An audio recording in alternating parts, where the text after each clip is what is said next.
the nonprofit music advisory group Music for All. Students who are involved in public school music programs scored an average of 107 points higher on their SAT test than those who didn't participate in marching band.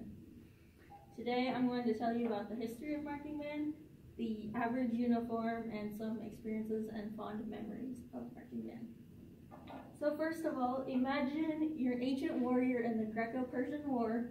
You're fighting, you're clanging all the knives, the swords against the clinging swords and the shields and all of that, and the screams and cries. Sort of, you're the first marching band, because marching band is in a more musically inclined sort of warrior stance.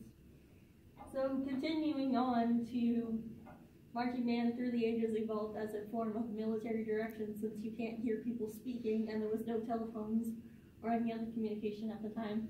The drums and the clanging and the trumpets were ways to tell the soldiers what to do next. According to the New World Encyclopedia, marching bands evolved out of military bands as musicians became less and less important in the directing of movement of troops on the battlefield. The bands moved to increasingly ceremonial roles. Like this parade in 1896 in Canton, Ohio. The ceremony, and yeah. So, as obviously the bands moved into ceremonial roles and just decorative and entertainment purposes now. So now that we have learned about the history of marching band, we're going to learn about the uniform. So this is sort of a drawing of a marching band, it's kind of average. Right here is the jacket, and it just depends on the band's colors and usually the school that it's representing.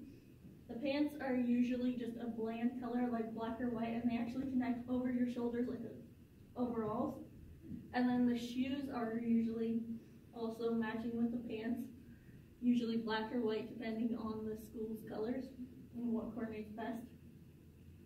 And then the gloves are usually white, but they don't really provide any protection as far as warmth or cool, especially for woodwind instruments like clarinets and saxophones and flutes, where you need your fingertips uncovered so your fingers are freezing. And next we move on to the hat. And in marching band, the hat's actually called a shako, which is, I don't know why it's called that. It's just funny to me. And then this little feather looking thing is called a plume. My band's was white, but they've switched to uniforms, so now they have black plumes and just a feathery, ornate, flashy thing. And there's also usually a crest right here on, just depending on the school, it's usually school crest or something similar. And then the detail of the jacket usually is some sort of ornate, often metallic. It just, again, depends on the school and the design of the uniform. And then the left shoulder, I'm gonna say that's his left shoulder, usually has either the school logo or emblem. So now that we have talked about the uniform, I'm going to talk about some favorite memories of my brother, myself, and our 20-year band director of my high school.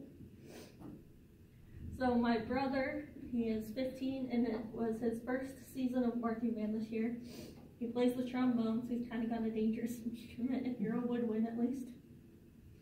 And his favorite memory was the first competition where they played at Millard West, one of the big, massive, good, and really good marching bands. They were my personal rivals when I was in high school. And he liked the contrast between the informal of just hanging out with his friends before and after the performance and just getting to spend time with them and just getting to kind of goof around, but then also watching the other bands perform. And then in contrast to that, he liked when you're performing your band show, you're kind of in the zone and your mind is strictly on what you're doing. You're kind of robotic and you're just wanting to get a good show and nothing else matters in that moment. So then he also said, as far as learning to march, my family is big into Civil War reenacting, and so he's grown up learning to march like that, and for him marching band wasn't that much different than the Civil War reenacting, and he just said it was easier than he expected. So my favorite memory, I actually did 6 years in marching band. I did pep band in 6th and 7th grade, and then that was a small school, and then I did high school up here in Lincoln. My first favorite memory at the 6th and 7th grade was just a small town homecoming parade, getting to march and play, and I've never been that good at playing my charade, but it was fun. I had a lot of enjoyment. And then in high school, my favorite memory was just hearing the Lincoln Southeast Marching Knights, just the pride of that name, sort of a family definition. And then my band director, Mr. R.J. Mateer of Lincoln Southeast High School, his favorite memory was the 2009 Holiday Bowl, where he went, the Southeast Band had a trip to the Holiday Bowl, and then the Cornhusker football team ended up going there, and there was a storm between when the football team went there and the band was heading out there. So the band was stuck in Lincoln, and since Lincoln Southeast was already there, they got to be the pride of all Nebraska. They got to be the Cornhusker marching band for that game.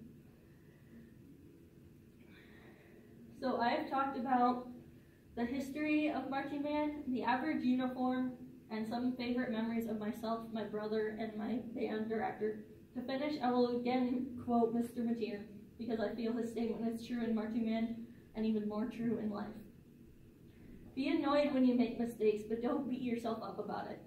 Use them as a learning experience.